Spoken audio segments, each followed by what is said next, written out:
announcements, make sure you're voting and journaling. So thanks for joining us. I'm Gina, your Southern Arizona Volunteer Management Association president, and I would like to call this meeting to order. So here we go. On the screen, you'll see the formal agenda for the 2020 annual meeting. The secretary has just confirmed via chat that we have our quorum present at this time, exceeding the minimum 1/10 of our membership, which is no less than 8 voting members.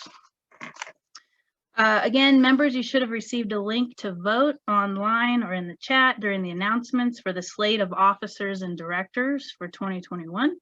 If you have not completed your vote at this time, please do so. Our secretary will be checking these as we go through so we can keep everybody on time. If you have not received the link to vote at this time and you feel you're eligible to vote as an active member, please send a chat message to Jennifer Lose, our secretary. And she waved if anyone can see her. All right, so there's a motion on the floor today from our secretary that through the general consent of the membership that the minutes from December 5th, 2019 be accepted into the record as presented. The minutes from all of our general membership meetings, board meetings, and committee meetings can be found in the member section of the website and have been accessible for the last 12 months. Members, if you wish to use your reaction button to please give me a big thumbs up, or for those of you using a cell phone, you can also use your physical thumb today. If everyone can go ahead, reaction button, big thumbs up. You got some thumbs up, awesome, thank you. It looks like the motion passes through general consent of the membership to pass those meetings. All right, thanks again. So now, very exciting. At this time, I'd like to present our keynote presentation, A Day Without Volunteers. And of course, in the age of Zoom, we are super blessed to present our keynote as a video presentation. Please help me welcome Alex Swain, the Volunteer Services Coordinator at the Community Food Bank of Southern Arizona. And of course, while his video is playing, Alex welcomes your questions during the chat throughout his video and beyond. So don't be shy, ask questions. My name is Alex Swain. I am the Volunteer Services Coordinator at the Community Food Bank of Southern Arizona, and I'm very grateful to speak to you all today. So in this talk, I'll be getting into how our organization pivoted due to the pandemic and how we dealt with the trying times of having limited volunteers and even no volunteers for a while. First, I'll give an overview of what our experience of the pandemic was like and how we shifted away from volunteers to the National Guard, and then how we brought volunteers back. And then I'll get into some specific questions and comments about this period. As we are all too readily aware, the COVID-19 pandemic was declared on Wednesday, March 11th, and pretty soon after that, our organization, as I'm sure many of your organizations, began to scramble. We were trying to figure out, prepare for and shapeshift into a functioning nonprofit amidst a deadly global pandemic. Within a week, most of our various volunteer functions were halted, and we refocused to 2 primary opportunities. The first being our food production, wherein we make the food bags and boxes that go out to our clients. The second volunteer opportunity was our food distribution, where, as the name suggests, we distributed said food that we produced to our clients. We moved our food distribution outside beginning in late March and shifted to a drive-through distribution model. This shift modified how almost all of our operations and transportation team work, and it starkly changed the workload. At this point in late March, early April, we did have some staff and volunteers assisting in this process still. And again, we switched to a drive-through model where clients were coming through, so it was a low contact kind of model. Beginning in April with the mobilization of the military, we received between 50 and 70 National Guard to assist our operations. As knowledge of COVID-19 emerged, we were able to have National Guard focus on food distribution and therefore limit the number of volunteers from distribution and move them all towards production. Mask wearing was really beginning to take off at this point. We were all social distancing already. And so as the pandemic was really unraveling, we were seeing a massive uptick in client need. So we were refocusing volunteer and even staff efforts to food bag and box production, while the National Guard would assist in that and also do the food distribution. And again, this is kind of like early April to mid-April. It's at this point that we stopped all volunteer activities in mid-April. We had the National Guard to do our food distribution in conjunction with a lot of staff, and they also did the food production along with staff assistance. Part of what helped this happen was that we modified our distribution hours to be only several days a week, and so on the off days, the National Guard and staff would do the food production, and on the on days, they would distribute it. So here you can see the National Guard producing the bags and boxes that will go out to our clients at the distribution, first at the Tucson warehouse and then at the Kino Sports Complex. They're all masked, distanced, and working on those things. So from kind of mid-April to early July, that's, 2.5 months of not having any volunteers at all. Yeah, that was a very long 2 months of not seeing any of these beloved volunteers that we work with, right? So let's fast forward then to late June 2020. We're running food distribution at the Kino Sports Complex outdoors with the assistance of National Guard, needing about 50 to 70 of them to run this operation. The need from our clients is ever increasing as the pandemic takes its devastating economic toll, as I'm sure many of you noticed as well with your clients. We're seeing between 800 to 1,000 folks every day that we are open for distribution, which is Tuesdays and Thursdays from 7 a.m. to 10 a.m. Staff workloads are dramatically shifted at this point, and we soon discover in June that the Guard will be downsizing in about a month in late July. So here you can see some of the pictures from our distribution cars lined up. The National Guard with some of the product that we are distributing to our clients, potatoes, eggs, and the like. Actually, in the background here, you can see lines of our volunteers as well. The Guard are all masked, wearing gloves or not, and they are distributing and moving product into the vehicles of cars. And again, here's another picture where you can kind of see more of the line and the way that the cars come through at our distributions. In June that we are going to need a lot of volunteers pretty quickly. Our first step was to get a small group of experienced volunteers to assist us when we had large groups of inexperienced volunteers coming in. In early July, we began transitioning volunteers back to serve with us at Kino distribution. We asked for about 10 people to commit to 1 to 2 months of service to act as a volunteer lead. These would be people who were very experienced with our outdoor distribution methods and would be able to assist myself and other staff in training new volunteers when we knew we were going to be needing to bring in a lot of people. So we sent emails out to regular volunteers and individuals who inquired about serving with us. We quickly got about 5 to 8 people to come out in the brutal heat and serve as a volunteer lead. And then on July 28th, so late July, the National Guard downsized to about 30 Guard to run one portion of the distribution, and we recruited about 60 volunteers to assist us. And so that's basically where we're at now. We're recruiting between 50 to 60 volunteers every Tuesday and every Thursday for a 4-hour shift. We see very good turnout, but it's an immense operation to bring that many people in every Tuesday and every Thursday. So now we'll get into some specifics. For one, how did we keep in touch with our volunteers during this time? Well, first of all, when everything went down with the pandemic being declared, we communicated much more over email. We kept our website up to date as much as possible with updated information about what was going on. As opportunities closed down, we began to respond to volunteer inquiries with template responses, which really helped speed up all of the inquiries that were coming in, asking about what was going on or if they can volunteer. We also began to have every month or two a live video where we would update volunteers on what was going on here and what we were doing abroad and what our impact has been. Lastly, when we had volunteers at our distribution, particularly during the brutal summer months, within a few days after the volunteers came out, we're having 60, 70 people come out.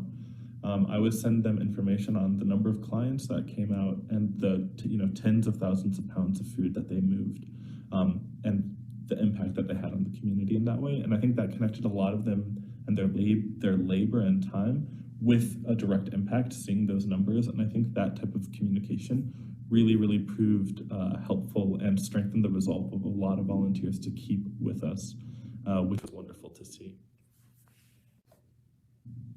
So those were all methods that we used to keep in contact with our volunteers.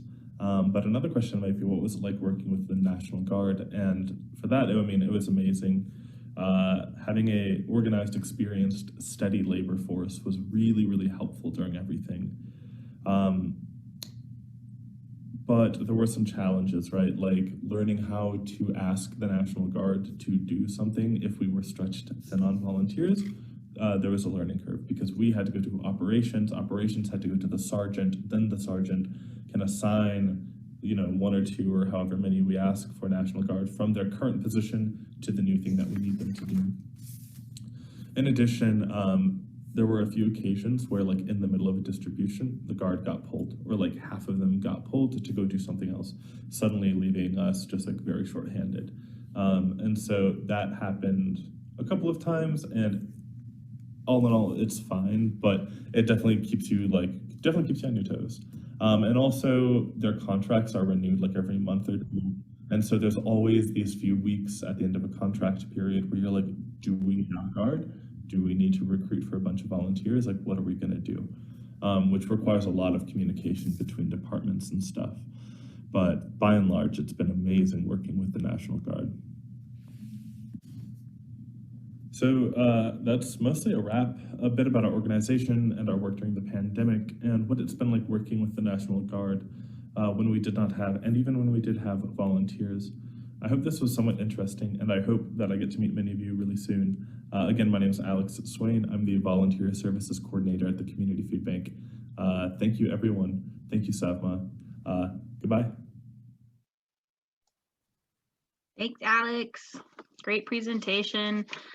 Just a quick reminder for everyone, please still continue to introduce yourself in the chat. We still want to see who's with us and where you're from. And again, thanks, Alex, for giving us a chance to hear how one organization has tackled the very difficult situation of keeping service flowing without volunteers. And again, if anyone has more questions for Alex, I'm sure he's happy to put his email in the chat if he hasn't already. All right, so a little bit about President's Report. Here we go. So even as COVID has descended upon us as leaders of volunteers, on all of us, we as savma still did not slow down for 1 minute. In fact, never have we been so busy. We've pivoted like every other association and organization and worked to meet the needs of our members. So I'm proud to say in 2020 that savma has held 9 board meetings. We've held 7 education programs, hosted the Alive streaming conference, which I'm sure a lot of you have attended, hosted 2 virtual social events, hosted Virtual Volunteer Week, Promotion Online, co-hosted a Southern Arizona Virtual Volunteer Fair, and of course, we hosted the 2020 savma Awards earlier this year. So I'm glad that we were able to get that off the ground. But of course, to share some of the highlights of our awards event, I would really like to introduce our event chair, Jessica Dennis. Jessica? Yeah, hi everybody. So this was the savma Awards 2020, which took place January 17th, I believe. And so it's already almost a year ago. Unfortunately, we did decide to cancel completely the 2021 awards, but we are planning to bring it back for the 2022, which sounds crazy to say.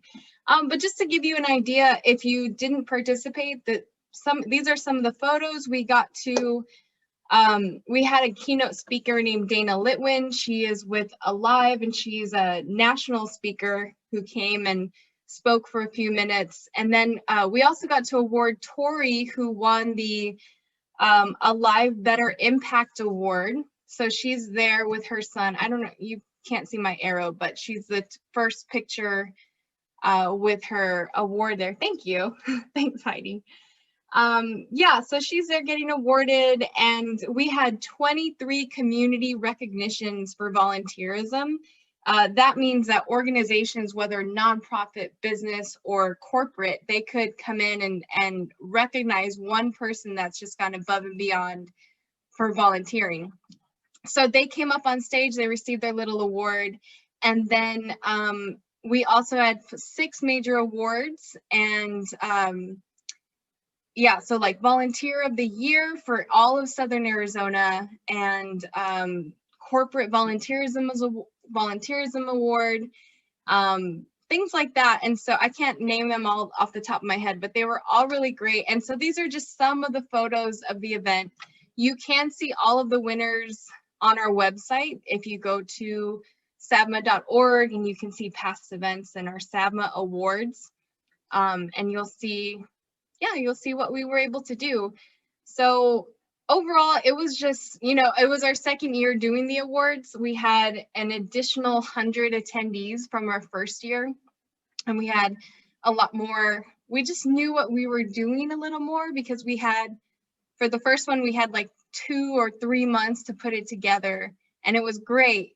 But then we had a whole year this time around. And so it was just a really great opportunity to get the community together to really recognize how big of a role volunteers play in the region. So that's the SAVMA Awards, and that's the summary of it, I guess. Thank you.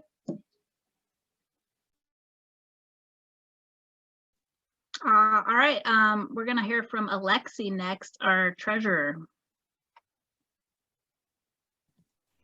Sorry, you're gonna hear my children screaming. That is the way we communicate in our house, apparently, 2020. Thank you, and thanks for the information, Jessica. So as Jessica stated, 2020, the first thing was we had to wisely cancel the 2021 award event. And as we had big dreams for 2020, but again, as a result of having to scale back of a pandemic, it's really nice to be able to say that financially, we kind of broke really close to even. And so as you can see by these numbers, the income that SAVMA had was $25,626.25, with our expenses at $25,726.50. So if my math is right, 99.75 difference, not bad. We would definitely win a prize on The Price is Right, if you ask me. So with that being said, it's expected that the health of our organization as of SAVMA is for our members, and we want to maintain that both the general liability insurance policy, I had to write it down, sorry, that's why I'm looking off, because I couldn't remember that off the top of my head, and the directors and officers insurance policy is good to go. So thank you, and I will turn it over to Jennifer Lowe's, our secretary. Thank you very much, Alexi. So overall, SAVMA's membership remained stable during the 2020 year with very subtle losses just in the individual category. The association managed to file our 990N with the IRS and our annual report with the Arizona Corporation Commission, and we remain in good standing with both of those organizations.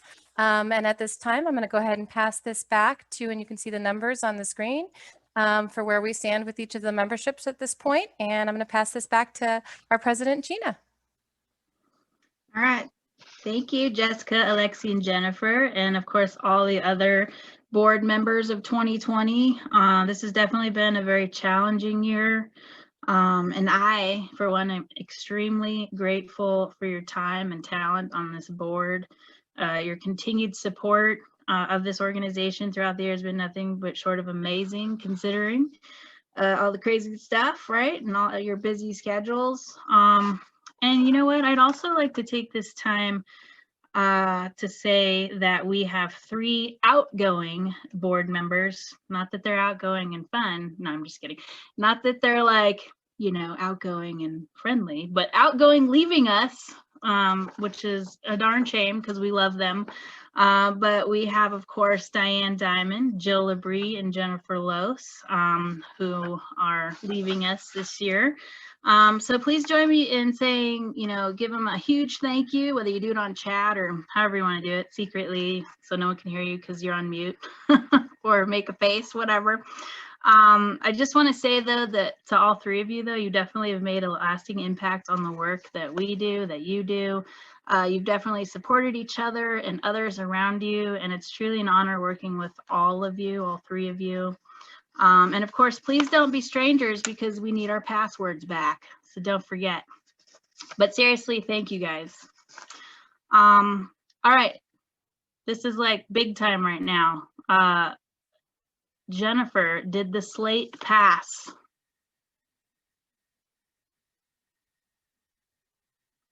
Hopefully everyone got their votes in. She's thinking about it. Yeah, I'm going to share it so that nobody doubts me. We're going to prove it. I am. It did. All right. It passed. And we had 19 voting members, which comes darn close to the correct number of people that we should have had voting today that are members, because we have a number of non-members who are also in attendance today. So yes, yes, yes, all the way straight down. So that is good to go. Awesome. And Alex, yeah, we are there. So thank you. That is it. And we had no nominations from the floor. All right. Thanks again, everyone, for voting and joining us with for this. I know it's difficult to do it, and so we can't have a piece of paper. So thank you. So real quickly, we had no old business this year to take care of. However, new business. We do have some new business. We do have 2 items submitted for your action and information. Amendments to the bylaws, which were posted on our website, and an exciting opportunity for planning from the Ken Godat team. So we're excited about that. So after months of discussion and review, the board of directors has made several substantial amendments to the bylaws. Each of these amendments have been made to improve the sustainability of the association, streamline the election and recruitment process for leadership, increase transparency and accessibility to leadership roles, and of course remove sections in conflict with state laws. While there were several small language issues that were revised, we'll quickly just walk through the large ones so you all can hear it. First, the first one is the student membership is being retitled to collegiate membership and being given additional voting rights similar to that of individuals. And then, of course, second is proxies must be submitted 24 hours in advance of meetings rather than be handed in at the meeting. Third, the election process will move to an open application election process to increase access, transparency, preparation, and commitment from our members of savma. A final slate will be presented by the governance committee electronically and allow all members to vote online, with the final board being announced at the annual meeting. And then finally, records and reporting access sections have been removed as it misaligns with state law. So this will now be board policy and state law, but will not be in by the bylaws and will not be required, and will not require regular updates. So it is with this in mind that the board of directors submits a motion to the membership, all of you, to accept the amended and restated bylaws as presented. So how we're going to do this is, all of the members listening, please use your participation controls. So not your reaction control, but go to participation and give either a yes or no vote. our secretary needs this to put on as proof. And again, it's down kind of at the bottom at the participation controls. And you can see a little picture of it on the screen here. And I'm just going to check with Jennifer to make sure those are going as planned. Looks like we have a few. All right, cool. You guys got it.